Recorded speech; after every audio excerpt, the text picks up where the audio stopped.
నమస్కారం city news కి స్వాగతం. మహిళా అభివృద్ధి మరియు శిశు సంక్షేమ శాఖ ఆంధ్రప్రదేశ్ మహిళా సహకార ఆర్థిక సంస్థ ఆధ్వర్యంలో నూతనంగా నిర్మించిన వర్కింగ్ ఉమెన్స్ హాస్టల్ ను మంత్రి గుమ్మడి సంధ్యారాణి ప్రారంభించారు. మహిళా ప్రాంగణంలో ఉద్యోగినిల వసతి గృహం ప్రారంభోత్సవ కార్యక్రమంలో MLA Galla Madhavi, collector Nagalakshmi, project director Venugopal Reddy, principal secretary Suryakumari పాల్గొన్నారు. ఈ సందర్భంగా మంత్రి గుమ్మడి సంధ్యారాణి మీడియాతో మాట్లాడారు. 2,27,00,000తో ఈ సఖీ నివాస్ భవనం నిర్మించామని తెలిపారు. మహిళల రక్షణ కోసమే ఇటువంటి భవనాలను నిర్మిస్తున్నామని వెల్లడించారు. ఈ భవనంలో 100 మంది మహిళలు పూర్తి భద్రతతో ఉండవచ్చని పేర్కొన్నారు. మహిళల రక్షణ కోసం, మహిళల భద్రత కోసం ముఖ్యమంత్రి చంద్రబాబు నాయుడు అన్ని జాగ్రత్తలు తీసుకుంటున్నారని అన్నారు. ప్రభుత్వాలు ఎన్ని జాగ్రత్తలు తీసుకున్నా ప్రజల ఆలోచన విధానం మారాలని మంత్రి సూచించారు. గత ప్రభుత్వం మహిళల అభివృద్ధి పట్ల నిర్లక్ష్యం వహించిందని ఎమ్మెల్యే గల్లా మాధవి మండిపడ్డారు. ముఖ్యమంత్రి చంద్రబాబు నాయుడు మహిళలకు పెద్దపీట వేశారని అన్నారు. చదువుకుంటున్న మహిళలకు, ఉద్యోగులకు ఈ ఉమెన్స్ హాస్టల్లో పూర్తి భద్రత ఉంటుందని హామీ ఇచ్చారు. ఉమెన్స్ హాస్టల్ ఇక్కడ 100 మంది వరకు మహిళలు ఉండొచ్చు. చదువుకున్న మహిళలు కానీ, వర్క్ చేస్తున్న మహిళలు కానీ, ఒంటరిగా ఉన్న మహిళలు కానీ, ఎవరైనా సరే ఇక్కడ ఇంతకు పూర్వం ఎన్నడూ లేని విధంగా ఏసీ రూమ్స్తో ఏర్పాటు చేశాం. మహిళల తాలూకా భద్రత, రక్షణ ముఖ్యమని చాలా జాగ్రత్తలతో వెళ్తున్నటువంటి ప్రభుత్వం ఇది మంచి ప్రభుత్వం, మీ అందరికీ ముందుగానే తెలుసు. గౌరవ ముఖ్యమంత్రి చంద్రబాబు నాయుడు గారు మహిళల మీద ఎక్కడైనా ఈ మధ్యకాలంలో మీరు చూస్తున్నారు, వాట్సాప్లో కానీ, ఫేస్బుక్లో కానీ, అంటే ఇట్లాంటి సామాజిక మాధ్యమాల్లో ఎక్కడైనా మహిళల్ని కించపరిచే విధంగా ఉంటే వెంటనే దానికి చర్య ఉంటుంది. ఒక మహిళ స్వేచ్ఛగా తన పని తను చేసుకుంటూ వెళ్ళాలి అనే ఒక మంచి ఉద్దేశంతో గౌరవ ముఖ్యమంత్రి గారు ఈరోజు ముందుకు అడుగులు వేస్తున్నాం. ఇట్లాంటి ఆధునికరమైనటువంటి పద్ధతులతో ఈ సఖీ నివాస్ లాంటివి ఉంటే వచ్చినటువంటి వాళ్ళకు కూడా ఒక సేఫ్, ఒక సెక్యూరిటీ ఉంటుందని ఇక్కడ ఏర్పాటు చేసుకున్నాం. అలాంటిది ఏసీ రూమ్స్ అత్యంత తక్కువ ధరలకే ఈరోజు అందుబాటులోకి తేవడం, మీరు ఒకసారి ప్రాంగణం అంతా చూసుకుంటే మరి చాలా చక్కగా హైజీనిక్ హెల్త్ కిచెన్ ఉంది, అదేవిధంగా రీక్రియేషన్ రూమ్ ఉంది, ఎన్నో రూమ్స్ కూడా ఉన్నాయి, సింగిల్ రూమ్స్, డబుల్ రూమ్స్, ఇలా షేరింగ్ రూమ్స్ ఉన్నాయి. సో మహిళలు ఎంత దూరంగా వాళ్ళు వెళ్ళి కష్టపడి వస్తున్నప్పుడు వాళ్ళు సేద తీరడం కోసం అదేవిధంగా చాలా రక్షణాత్మకంగా ఈ యొక్క ఉమెన్స్ హాస్టల్ని ఏర్పాటు చేసుకోవడం జరిగింది. మరి గౌరవ మంత్రివర్యుల ఆధ్వర్యంలో ఈ యొక్క సఖీ నివాసులు రాష్ట్ర వ్యాప్తంగా ఎన్నో ప్రారంభించుకోబోతా ఉన్నాము. అందులో ఈ నగరంపాలెం గుంటూరు పశ్చిమ నియోజకవర్గంలో ఈరోజు ఓపెన్ చేసుకోవడం నిజంగా చాలా సంతోషదాయకంగా ఉంది. మన ఇల్లు మన లోకేష్ కార్యక్రమంలో భాగంగా 2వ రోజు అర్హులకు శాశ్వత ఇళ్ల పట్టాలను మంత్రి నారా లోకేష్ అందించారు. మంగళగిరిలో దశాబ్దాల సమస్యకు 10 నెలల్లో పరిష్కారం చూపామన్నారు. తొలి విడతలో ప్రభుత్వ స్థలాల్లో నివసిస్తున్న 3,000 మందికి పట్టాలను అందించనున్నట్లు చెప్పారు. సూపర్ 6 పథకాలను అమలు చేస్తూనే మంగళగిరి నియోజకవర్గంలో ప్రజలకు ఎలాంటి సమస్యలు లేకుండా చూసుకుంటా అని మంత్రి లోకేష్ మాటిచ్చారు. ఏప్రిల్ 13వ తేదీన 100 పడకల హాస్పిటల్ నిర్మాణంకు శంకుస్థాపన చేయనున్నట్లు ప్రకటించారు. ఇంకా అనేక కార్యక్రమాలు చేయాల్సిన అవసరం ఉంది. ఒక పక్కన బాబు సూపర్ 6 సంక్షేమ కార్యక్రమాలు గౌరవ ముఖ్యమంత్రి గారు చాలా స్పష్టంగా హామీలు ఇచ్చారు. అదొక పద్ధతి ప్రకారం చేసుకుంటూ వెళ్తాం. ఇంకో పక్కన వచ్చి గల ప్రత్యేకంగా మంగళగిరికి వ్యక్తిగతంగా నేను హామీలు ఇచ్చా. పార్కులు, చెరువులు, కళ్యాణ మండపాలు, gems jewellery park, handloom cluster, ఇట్లా ప్రత్యేక హామీలు నేను మంగళగిరి నియోజకవర్గానికి ఇస్తాం జరిగింది. ఆ ఒక్కొక్క హామీ నేను నెరవేర్చే పనిలో ఉన్నానని మీ అందరూ తెలుపుకుంటూ 100 పడకల ఆసుపత్రి కూడా త్వరలో. చిల్లపల్లి గారు ఎక్కడున్నారు? అన్నగారు ఇక్కడనే ఉన్నారు. ఆయనది బాధ్యత, ఇంకా నాది కాదు. ఎందుకంటే ఆయన చైర్మన్, ఇప్పుడు బాధ్యత మొత్తం అయిందే. ఏప్రిల్ 13వ తారీఖు మేము శంకుస్థాపన చేస్తున్నాం. కరెక్ట్గా 1 సంవత్సరం అంటే 2026 ఏప్రిల్ 13న మళ్ళీ ఓపెనింగ్ చేయబోతున్నాం అని ఈ సభాముఖంగా ప్రజలందరూ నేను తెలుపుకుంటూ రిజిస్ట్రేషన్ కార్యాలయాల్లో ఫ్లాట్ బుకింగ్ విధానాన్ని మంత్రి అనగాని సత్యప్రసాద్ ప్రారంభించారు. వెలగపూడి సచివాలయంలో నిర్వహించిన కార్యక్రమంలో స్టాంప్స్ రిజిస్ట్రేషన్ శాఖ ఉన్నతాధికారులు పాల్గొన్నారు. ప్రజలకు మెరుగైన సేవలు అందించేందుకు నూతన విధానాలను కూటమి ప్రభుత్వం ప్రవేశపెడుతున్నట్లు మంత్రి వెల్లడించారు. రోజుల తరబడి రిజిస్ట్రేషన్ కార్యాలయాల్లో వేచి చూడాల్సిన పని లేకుండా స్లాట్ బుక్ చేసుకోవడం ద్వారా ఆ టైంకు వచ్చి రిజిస్ట్రేషన్ పూర్తి చేసుకోవచ్చన్నారు.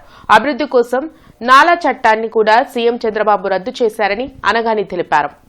2006 నుంచి కూడా కొన్ని ఉన్నాయి. వాళ్ళ మీద కూడా నేను చెప్పాను, మా అధికారులు స్ట్రింజెంట్ యాక్షన్ తీసుకుంటాను. అప్పటి నుంచి పెండింగ్ ఉన్నాయని కూడా వన్ టైం సెటిల్మెంట్ కూడా గౌరవ ముఖ్యమంత్రి గారికి ఒక అవకాశం కల్పించారు. ఏ రోజునైతే ఆ పెండింగ్ ఉందో ఆ రోజు ఉన్నటువంటి ఫీజే మాకు కట్టమని చెప్పాము. ఎక్కడ కూడా పెనాల్టీ కూడా అవసరం లేదని చెప్పాము. దానికి కూడా మొత్తం రూల్స్ అన్నీ కూడా మేము రిలీజ్ చేస్తాం త్వరగా. తప్పకుండా నాలా ఏదో పెండింగ్ అందరూ కట్టుకుని ఏదైతే ప్రభుత్వం గైడ్లైన్స్ వస్తుంది, ఎందుకంటే గైడ్లైన్స్ ఫ్రేమ్ చేస్తామో నూతన పాలసీ మీద జీఎంలో కూడా డిస్కస్ చేసి, అంటే ప్రజలకి బిజినెస్ మ్యాన్కి ఎక్కడ కూడా ఇబ్బంది ఉండకూడదని చెప్పేసి లక్ష్యంతోనే పనిచేస్తా ఉన్నాం.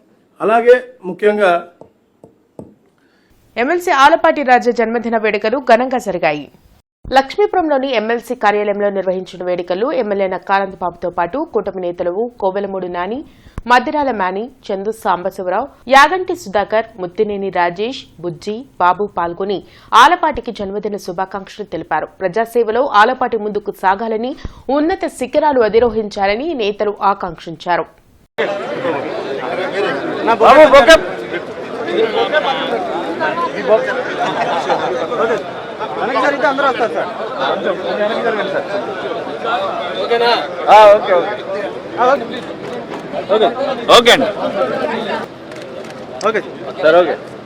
రెడ్ బుక్ పేరు చెబితేని వైసీపీ వాళ్లు భయపడి పారిపోతున్నారని మంత్రి గుమ్మడి సంజారాణి ఎద్దేవా చేశారు. గుంటూరులో ఆమె మీడియాతో మాట్లాడారు. వైసీపీ పాలనలో మహిళలపై జరిగిన దాడులను ప్రజలు మర్చిపోలేదన్నారు. త్వరలోనే తల్లికి వందనం పథకం ఈ ప్రభుత్వం అమలు చేస్తుందని వెల్లడించారు. మహిళల భద్రతే లక్ష్యంగా కూటమి ప్రభుత్వం పనిచేస్తుందని మంత్రి సంజారాణి తెలిపారు. మేమేమైనా చెయ్యలేకపోతున్నాము అంటే మేము ప్రజలకు చెప్పుకోగలుగుతున్నాం. మేము మే నుంచి మాకు ఈ అమ్మకి వందనం ఇస్తామనుకుంటున్నాం, ప్రజలు యాక్సెప్ట్ చేశారు. అలాగే రైతు భరోసా మే నుంచి ఇస్తాము అన్నాం, ప్రజలు యాక్సెప్ట్ చేశారు. వాళ్ళలాగా 250 పెంచుకొని వెళ్ళిన బాపత్తులు కాదు వీళ్ళు. ఒకేసారి అన్నారు 4,000 రూపాయలు పెన్షన్ ఇచ్చారు. మొత్తం ప్రపంచం మొత్తం మీద 4,000 రూపాయలు పెన్షన్ ఇచ్చినటువంటి నాయకుడు ఎవరూ లేరు, ఓన్లీ చంద్రబాబు నాయుడు గారే అని ప్రజలు గుర్తించారు. తర్వాత వికలాంగులకు 6,000 కానీ పూర్తిగా రోగాల బారిన పడినటువంటి వాళ్ళకి అంటే 10,000 రూపాయలు కానీ, పూర్తిగా మంచం పట్టినటువంటి ఇంకొక మనిషి సహాయం తీసుకుంటున్న వాళ్ళకి 15,000 రూపాయలు కానీ ఇస్తున్న ప్రభుత్వం ఒక కూటమి ప్రభుత్వమే. అది చంద్రబాబు నాయుడు గారు, ధైర్యంగా చెప్పగలం మేము. కాబట్టి మమ్మల్ని కామెంట్ చేసే అర్హత లేదు వాళ్ళకి, మమ్మల్ని అనే అర్హత లేదు వాళ్ళకి. వెలగపూడి సచివాలయంలో అగ్ని ప్రమాదం జరిగింది. 2వ బ్లాక్లో బ్యాటరీలు ఉంచే ప్రాంతంలో మంటలు చెలరేగాయి. ప్రమాదాన్ని గుర్తించిన ఏఎస్పీఎఫ్ సిబ్బంది వెంటనే అగ్నిమాపక శాఖకు సమాచారం ఇచ్చారు. వారు ఘటనా స్థలానికి చేరుకుని మంటలను అదుపులోకి తెచ్చారు. ఈ ప్రమాదంపై హోంమంత్రి అనిత ఆరా తీశారు. అగ్ని ప్రమాదానికి గల కారణాలను తేల్చాలని అధికారులను ఆదేశించారు.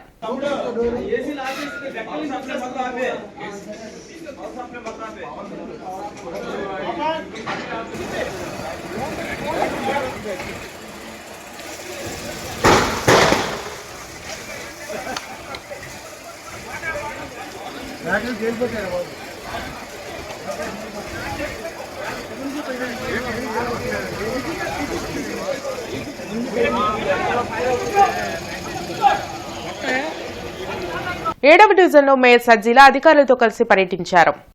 రోడ్డు ఎస్టిమేషన్లు వేసి డ్రైనేజీ ఇతర అభివృద్ది పనుల గురించి అధికారులకు తగు సూచనలు ఇవ్వడం జరిగింది. ఈ కార్యక్రమంలో ex standing committee chairman Haji Sheikh Shaukat, ward president Kuddus, Gandhi, Maqbool, Vijay Kumar, Srinu తదితరులు పాల్గొన్నారు.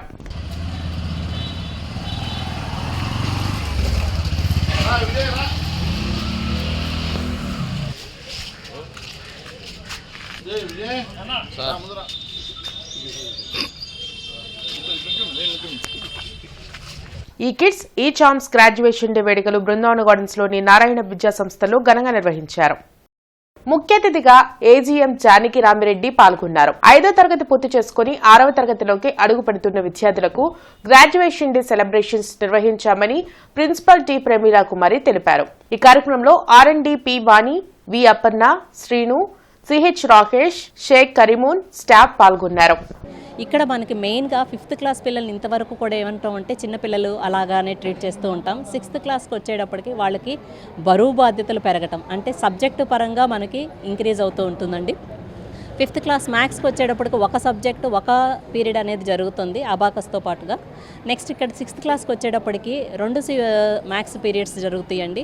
పిల్లలు వాళ్ళ ఇన్వాల్వ్మెంట్, వాళ్ళని ఇంత అందంగా తయారు చేయటం కానీ, లేకపోతే పేరెంట్స్ అటెండెన్స్ కానీ, ప్రతి ఒక్క కోఆపరేషన్ చేస్తున్న ప్రతి ఒక్క తల్లిదండ్రులకు కూడా కృతజ్ఞతలు. అలాగే వీళ్ళందరూ కూడా ఇంత గొప్పగా మాకు సహకరిస్తూ ఇంత మంచిగా మాకు ఉండటంతో మనం ఇన్ని విజయాలు అనేది సాధించడం జరుగుతుంది. కమింగ్ టు నారాయణ స్కూల్, మన నారాయణ స్కూల్లోనే గ్రాడ్యుయేషన్ డే 5th క్లాస్ తర్వాత జరిపిస్తున్నాము. So it credit goes to Narayana organisation. ఈ నారాయణ స్కూల్లో మేము ఏం చేస్తున్నామంటే ఎస్పెషల్గా 5th క్లాస్ నుంచి 6th క్లాస్ పిల్లలకి వాళ్ళకి తర్వాత జరిగే ఏమేం క్లాసెస్ ఉంటాయో, ఏమేం సబ్జెక్ట్స్ ఉంటాయో అవి కూడా చాలా వివరంగా హై స్కూల్ డీన్స్ వాళ్ళందరూ ఎక్స్ప్లెయిన్ చేస్తారు. ప్లస్ ఈ చాంప్స్ లెవెల్లో వాళ్ళు నేర్చుకున్నది కూడా ఒకసారి పేరెంట్స్కి వాళ్ళు ఇంత క్రాస్ చేశారు, ఇవన్నీ నేర్చుకున్నారని పిల్లల్లో కూడా ఒక రెస్పాన్సిబిలిటీ. ఇప్పటి వరకు మీరు ఇంతవరకు గ్రాడ్యుయేషన్ 1 to 5th క్లాస్ వరకు ఈ చాంప్స్ లెవెల్లో ఉన్నారు. ఇక ముందు మీరు వెళ్తున్నది హై స్కూలు, మీ సబ్జెక్ట్స్ ఇలా ఉంటాయి, ఇది విధానము అనేది చాలా క్లియర్గా ఈ గ్రాడ్యుయేషన్ డే రోజు హై స్కూల్ డీన్స్ కానీ, ఈ చాంప్స్ కోఆర్డినేటర్స్గా నేను కానీ ఎవరైనా అందరం వివరిస్తాము. ఇది ఇప్పటివరకు ఉన్న వార్తా వివరాలు. మరికొన్ని వార్తా వివరాలతో మళ్ళీ కలుద్దాం. అంతవరకు సెలవు. నమస్కారం.